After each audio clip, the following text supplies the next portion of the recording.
thing, that is a kind of vision, but we mean that he had a sense of purpose and direction about society and about individuals in society. So he had a vision of a better. That he changed the life of those who came to know him, you can call his charisma, or even his spiritual power. There was, however, something even more potent and powerful and meaningful beyond all that. He rather passionately that the sad, depressive, and gloomy procession from birth to death that people call could be changed for the better. As a matter of fact, the Holy Quran says, replace that which is bad with that good. Anyway, the method for this was internal, mainly internal. Change the hearts of individuals, and all those connected to them would feel the effect. And there would be subtle changes from inside them. Change the people, and you change society from within. This is not a task that ended when he passed away physically from this world. It is the work he is with in the unseen. The inspiration the inspiration for this work is directly from the endless bounty of our Creator. It is the inspiration of Khwaja and Khwaja Usman Harun to associate ourselves with Zahurmian. Task is to learn to live a better life. And that is what his life and teachings were about. His perspective was not limited to improving some individual lives, but bringing about a transformation of our culture so that prejudice and intolerance is replaced by mutual respect. Now, to give you an idea, you know that a spider makes a web, and it goes in directions, very fine thing, and he's usually at the center, and when he hears that the web has caught something, he goes, this is a spider. So now if you imagine that we ourselves are of a web, but not a web that's just two-dimensional like the spiders, but is, so to speak, three or even four-dimensional. So from that point, center point, in every direction, we are connected to all the things around us. There are obvious things that you are connected to. For example, you cannot avoid these connections. You are connected to your mother and you're connected to your children. You're probably connected to aunts and uncles. And you are almost certainly connected to friends, relatives, people associate with, people at work, and so on. So you are at the center of all these connections. Now, if you are receiving from all these places thoughts in your mind, and the thoughts are dark and negative, then those dark and negative thoughts will overwhelm you. If instead you purify your own heart, instead of making it dark, make it full of light. How to do that? Well, how is not a good question in spirituality, but in the sort of things we do, like zikr and prayer and all these other qualities and things. Charity, all the basic things. It's if you practice those, then bit by bit, your soul in the center of all those connections to so many people will become flat. When it becomes full of light travels from it, through all those connections. Not by words, not by actions, but just from internal feelings. And you are actually affecting, in a positive way, all of those things. So do not think that self-purification, which the Quran says is the purpose. The Quran says he is who purifies himself. But it's not merely purifying yourself, you are purifying everything around you. And all through those network of connections, instead of darkness and negativity, goes light and positivity. People don't know that, and you don't have to tell them that. And you don't have to make an effort to do that particular thing. You really have to concern yourself with one thing, purifying yourself. Then if you say to me, oh, I get negative thoughts from this person or that person, well, good, because that means you're being given work to purify those negative things. So this constant work of self-purification, it's a part of our everyday life all the time. Zahurmian used to say, absent thee from felicity a while. Do you know the term, what that means? I'm explaining a little bit. Absent thee from felicity means make yourself absent from happiness for a while. Because you have work to do. You have work to do, and it's not all about your own happiness. If you make yourself really pure, and pure light is flowing from you inside, then all the people you are connected with, you don't have to psychoanalyze the relationship with your father or your uncle or your aunt or your brother or whatever else, or anybody else. You just have to focus on this one thing, to make your own self pure. If you do that, all the things in your life change, because you just changed them. You change them, and it touches into the hearts of people. They don't know that you've done that. You don't. You've done that. One of the things in charity is what? That you give charity in such a way that the recipient of the charity does not know he's receiving. He or she is receiving charity. So it is a secret thing.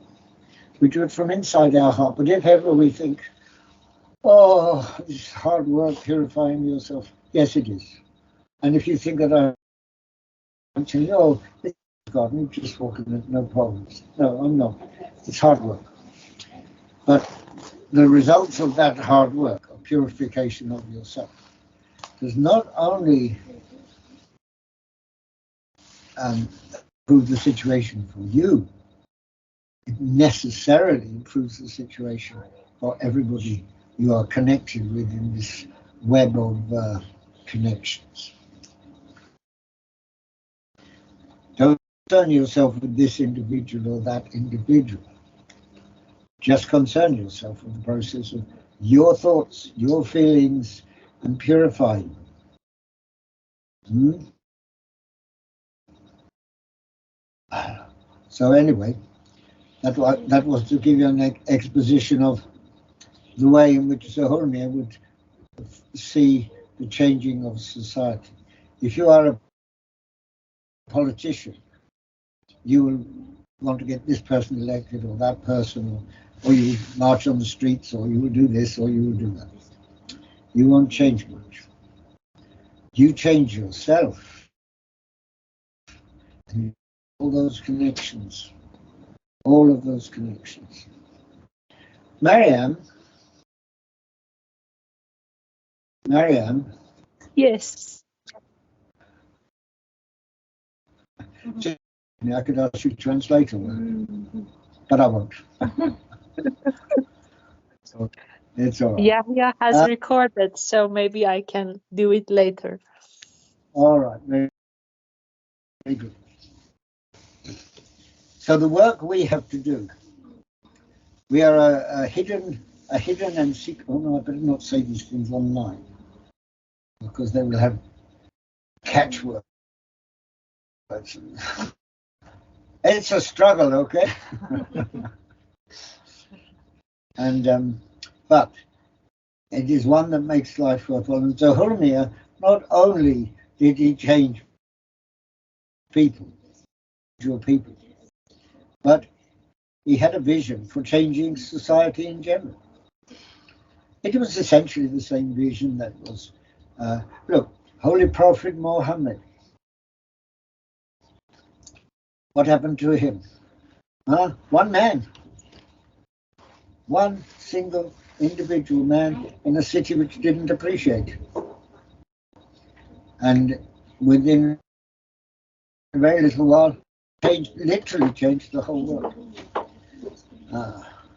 So it only requires that you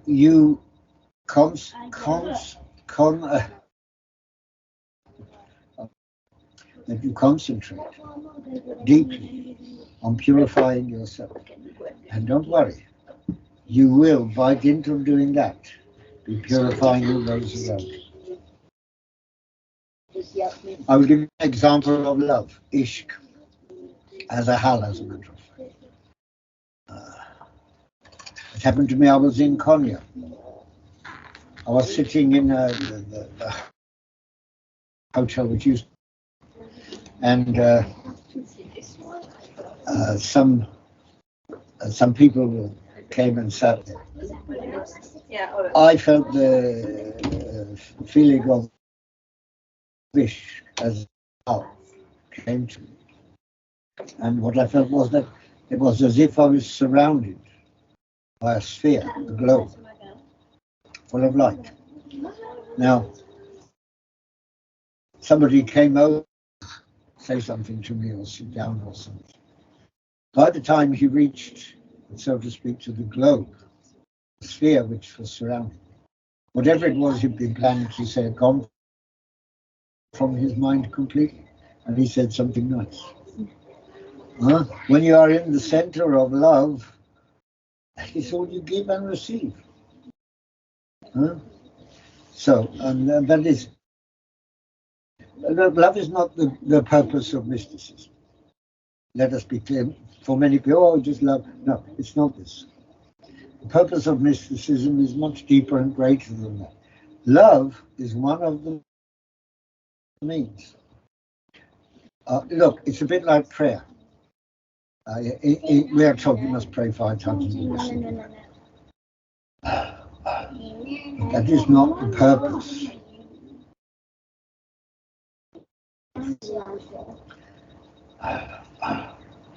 The purpose of love, just as with namaz, the purpose is to get close to Allah and so on.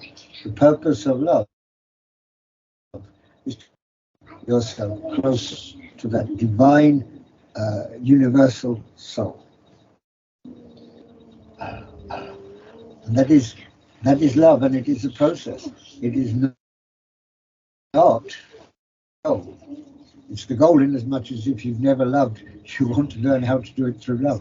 But you must understand that on the other side of love is the incredible universe of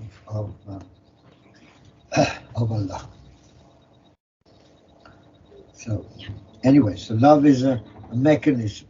It's an important mechanism. And so is this, that, and the other. All of these are ways in which, when the negative thoughts come at you from others or whatever, when they reach you, you take that thought, and you change it. You change it for the better. Do not accept that thought. You have that power, actually. You have a power not to accept thoughts. And if you do accept them, then they become part of you. So the advice would be don't accept them, reject them and say, no, I want my thoughts and feelings purely of love, or purely of whatever it is. All right, now I think that's enough talking from me. Zahurmian, of course, lots of stories about Zahurmian, but you've heard them all, I expect.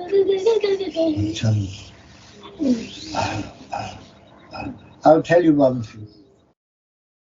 For many years when I was a murid, I used to try to visualize the face of Zahurmian, because they're told this is a practice in Sufism. You visualize, you see the face of your Murshid. And you know what? 100 other faces, I could not visualize his. Until one day I found out why that was, and it became clear. So don't worry about it. These things are like that. Shall we have some music? The Zahurmian like to listen to music. Shall we do that? Was that a resounding yes or a very quiet yes? Was it maybe or no? What was it? Yes, of course. What? Resounding yes. Was that from you, resounding? Oh, hello. Online, no, yes. Ah, resounding yes. Okay. All right, then we'll listen to some music. I have a CD on there. Here's something I prepared earlier. And so start. We have a little Quran to read. Okay. أعوذ بالله من الشيطان الرجيم بسم الله الرحمن الرحيم الحمد لله رب العالمين الرحمن الرحيم مالك يوم الدين إياك نعبد وإياك نستعين اهدنا الصراط المستقيم صراط الذين أنعمت عليهم غير المغضوب عليهم ولا الضالين. Amen.